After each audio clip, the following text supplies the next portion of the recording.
Buenos días, profesor. Buenos días, compañeros. En, en este, en este presente voy a presentar mi trabajo de investigación, en la cual se busca exponer de manera sencilla y eficaz los temas que abordan el procedimiento administrativo. Este procedimiento administrativo, como sabemos, también abordan o están vinculados con temas externos e internos de la misma normativa, ¿no?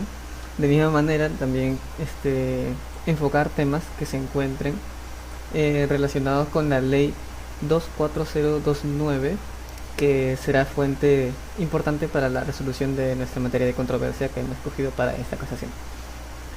Se hará la exposición del caso de manera completa, se abordará y se va a profundizar conceptos para lograr el verdadero entendimiento del resultado. Se presentará la casación, se explicarán los antecedentes necesarios, tanto como en una línea cronológica para poder entender los procesos y los pasos que tuvieron que pasar para llegar a la casación. Vamos a presentar también un análisis de, de la jurisprudencia, también una opinión técnica y por último las conclusiones. Ahora bien, con relación a la casación, en este caso vamos a escoger el expediente número 1795 del 2011 de Lima, que en un resumen de lo que sería la, la casación y también introducción sería de que en este presente caso se interpone un recurso de casación por parte de la demanda Nancy Nilda Arrowan Aguilar en contra de la sentencia formulada en la fecha 21 de noviembre de 2014, la cual confirma la sentencia apelada anteriormente de la fecha 29 de abril del 2014, que se declara infundada la demanda. En este recurso se declara procedente mediante la resolución de la fecha 10 de junio del 2015. En este recurso tiene como contenido la denuncia de una posible existencia de una infracción normativa del artículo 139, inciso 3 y 5, perdón, de la Constitución Política del Perú. En resumen de esta casación, la demandante Nancy Nilda Arrowan Aguilar, en el presente caso, hace un recurso de casación por el proceso anteriormente presentado de la fecha 10 de junio del 2015, fundamentando que existió una infracción normativa, que en este caso sería sobre el artículo 139, el inciso 3 y 5 para ser exacto, el cual nos habla sobre los principios del debido proceso y la tutela jurisdiccional y de la motivación de las resoluciones emitidas. Entendiendo este pedido de casación, que tiene como la causal de la infracción de una norma que acarrea una decisión emitida por la sala superior, ese se puede entender como una errónea aplicación indebida, también sobre una interpretación errónea sobre alguna ley, por lo cual la Corte lo que decide es indagar si es que realmente existe un fundamento que, que exponga que existió en estas dos anteriores instancias un error en cuanto al principio de motivación y del debido proceso. Finalmente, al contrastar las ideas de ambas partes señaladas tanto en los anteriores procesos como en el actual, se dicta que el recurso de casación se dicta como fundado por parte de la demandante Nancy Nilda Arowanka Aguilar. Ahora bien, vamos a pasar al bloque de los argumentos, ¿no? En este caso, de aquí en adelante vamos a hablar en dos bloques, ¿vale? Primero para hablar, por ejemplo, en el primer bloque se va a mencionar los temas abordados en la primera y en la segunda instancia, y en el segundo bloque sobre la casación en sí misma.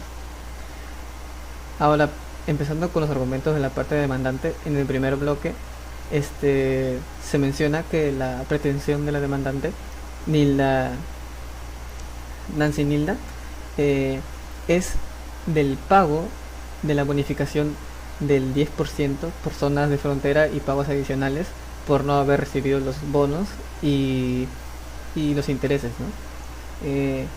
Esto argumentado por el artículo 48 de la ley del profesorado, el cual mencionaba que los profesores que prestan sus servicios a zonas rurales o fronterizas, en la selva, en lugares fuera de lo común, recibirían un bono por, por esa prestación, ¿no? Eh, Bien, ahora que tenemos lo que son los argumentos en el primer bloque, vamos a pasar al segundo bloque. En el segundo bloque lo que menciona la demandante es que con respecto al proceso de casación, los argumentos de la demandante es de que existió una infracción de normativa del artículo 139 de la Constitución sobre el debido proceso y la tutela jurisdiccional, y adicional sobre la motivación de las resoluciones. Esto sobre la decisión, sobre las decisiones, sobre la motivación, no solo se queda en la primera instancia, sino que también menciona que en la segunda instancia se volvieron a efectuar, quedando un vacío sobre cuál sería la labor sobre la segunda instancia, ¿no? Se supone que si es que pasan a la segunda instancia es para poder aclarar estos puntos que ya quedan en vacío, y es por ello que al no resolver correctamente sobre la motivación y dar un fundamento, se decide ir hasta el recurso de casación, ¿no? Ahora bien, vamos a pasar a los argumentos de la parte demandada.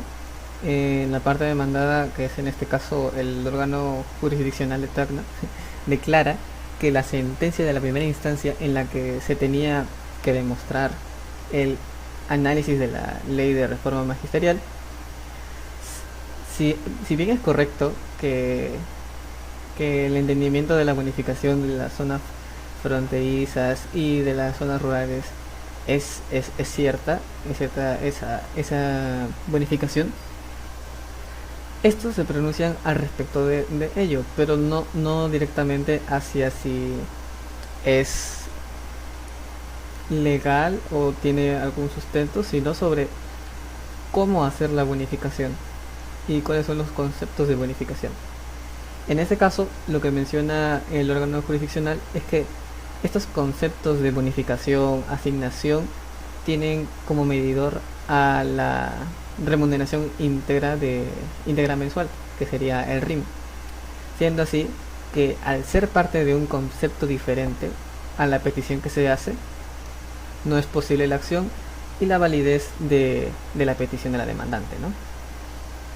Adicional a esto, si bien es cierto que en un inicio las normas de bonificación se encontraban ya en esta ley de las zonas rurales, al momento de hacer esa reforma, la ley, en concreto la número 48, anteriormente a esa reforma, esta ley tenía carga de unas normas comunes, pero posteriormente a esta reforma toman la carga de norma especial. Ahora vamos a pasar a identificar la materia de controversia. Como sabemos, la materia de controversia está íntimamente relacionada con la pretensión del proceso. Entonces, vamos a de igual manera dividir en el bloque 1 y en el bloque 2. Tanto en el bloque 1 van a estar la primera instancia y la segunda instancia, y en el bloque 2 la casación. Ahora bien, ahora que tenemos este conocimiento de que la materia de controversia está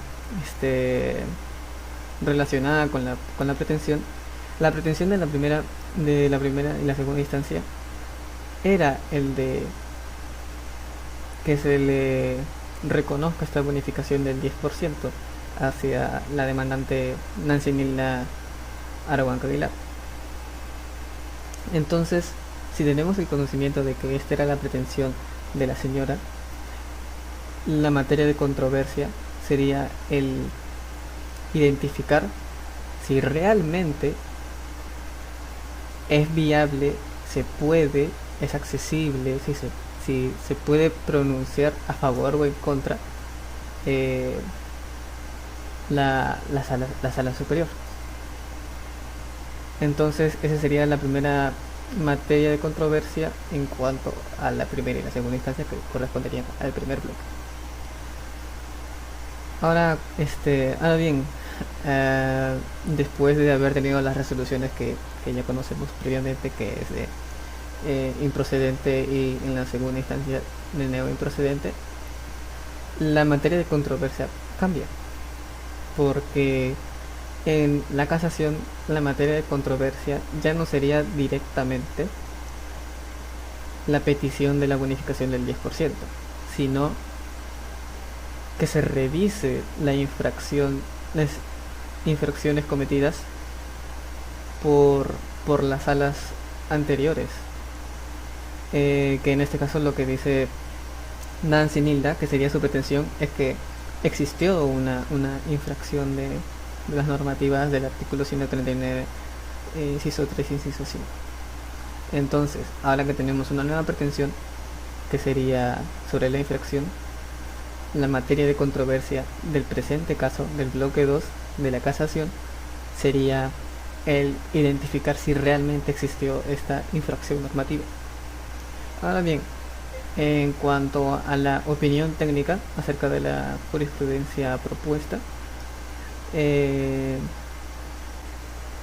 quisiera recalcar que las opiniones técnicas que voy a tener a partir de esta jurisprudencia propuesta son más concretas y no van tanto hacia lo que sería la materia de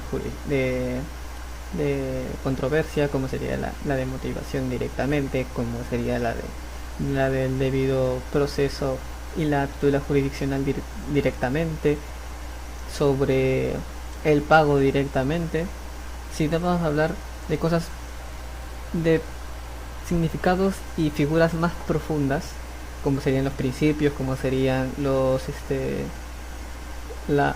mecanismos, las pretensiones. En este caso quiero mencionar un tema que me pareció muy interesante, que sería el de que en esta casación se nos presenta, no de manera visual como tal, pero sí de manera tácita, que hablamos sobre un caso en donde se originó por un error, no de procedimiento, sino un error de razonamiento por parte del juez. Estos dos tipos de errores se conocen como error de procedimiento, error improcedente, y el error de razonamiento como error injudicando. Este error injudicando es el que vamos a tomar, es el que se toma en esta casación, ya que ¿cuáles serían los fundamentos para decir que estamos frente a un error injudicando? Simple. En la casación, lo que menciona la Corte con respecto a la respuesta emitida por el órgano jurisdiccional de Tacna es que hubo un error al momento de querer argumentar sobre la validación del pago, que sería la pretensión de la demandante, que es de la ley 24029. Pero ¿por qué existió este error? Es porque en vez de responder directamente hacia la pretensión, lo que hizo fue desviar la pretensión totalmente, refiriéndose hacia otra ley y hacia otro ordenamiento. Es por ello que lo que dicta la Corte es que no existió un error en el procedimiento, como sería de tipeo, de cargos o de orden de antecedentes, sino sobre un error en la fundamentación, y es por ello que existe un error de motivación, una falta de motivación, una ausencia de la motivación en los fundamentos que se presentaron en la primera y en la segunda instancia. De esta manera, dando fuerza, dando argumentos de que y asegurando de que, claro, en este caso fue un error injudicando el, el del presente caso. También se hace mención sobre el control logístico del examen, ¿no? que toma la casación, que, que menciona a la Corte como ese examen, ese control que tienen para la revisión de posibles errores que se pueden dar, como es en este caso, por parte de instancias previas, instancias menores. Eso también lo mencionan de manera corta y concisa, y me parece que es un tema, es un tema importante para el entendimiento de la labor de la Corte hacia estas tomas de decisiones. También con respecto a más temas, a más significados, también quisiera hablar sobre que no lo dicen directamente, pero si nos damos cuenta, el caso no nos encontramos ante una incertidumbre jurídica y no una resolución de conflictos, cosa que no la mencionan, pero es curioso que nos encontramos contra una incertidumbre jurídica, y quisiera también explicarles por qué nos encontramos con una incertidumbre jurídica. En este caso, ¿por qué nos encontramos con una incertidumbre jurídica? Muy simple, porque nos podemos hacer la pregunta de ¿y qué va a pasar con ese dinero? ¿Qué va a pasar con la bonificación? ¿Qué va a pasar con el 10%? Adicional a ello también el pago el pago que no fue emitido, con los intereses. ¿Qué va a pasar? ¿Existen? ¿No existen? ¿Tienen carga? Es por ello que considero que existe una incertidumbre jurídica. Ahora voy a hablar sobre la propuesta alternativa de solución, que, bueno, como alternativa de solución técnica frente a este caso ya planteado, creo que es recomendable hacer presente que se pudo establecer la noción y aplicación de la ley del profesorado por parte ya de la Corte. ¿A qué voy con esto? Al momento de la Corte emitir una resolución, eso es lo que mencionan, es que mencionan o dan a entender que lo que buscan con esta resolución es que se vuelva a hacer un reexamen en instancias menores sobre el cálculo de lo que sería la bonificación. Yo creo que esa fue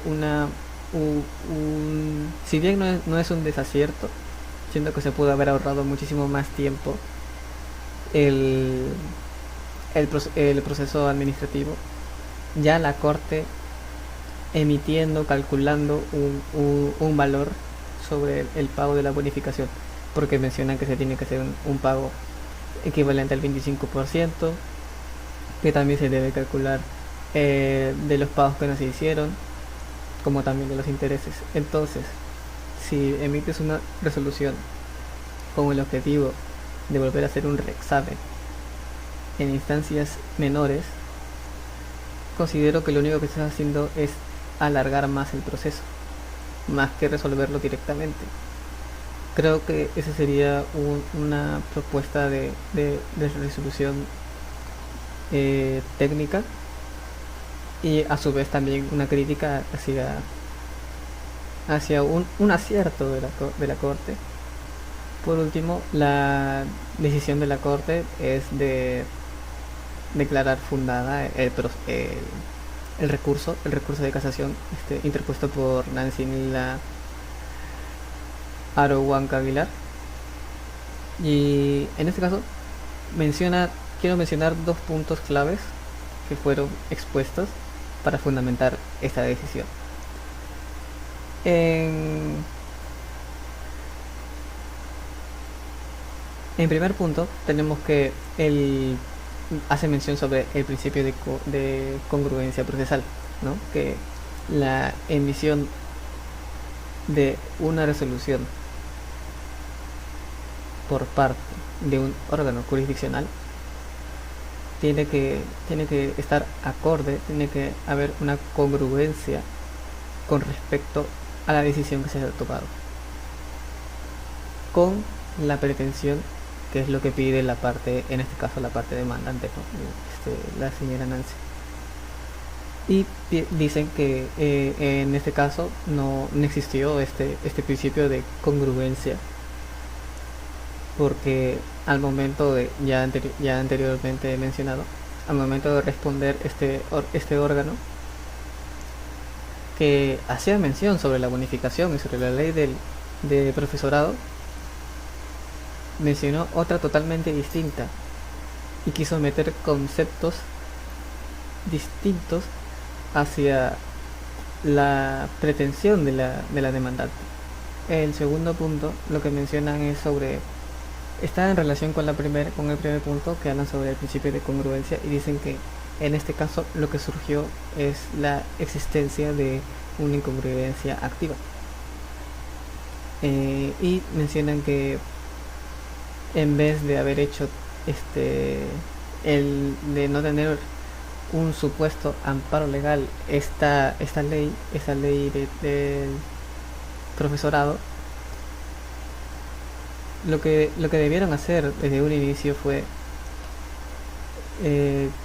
realizar el recálculo de su bonificación otorgada, porque recordemos que Nancy Nilda ya contaba con una bonificación activa.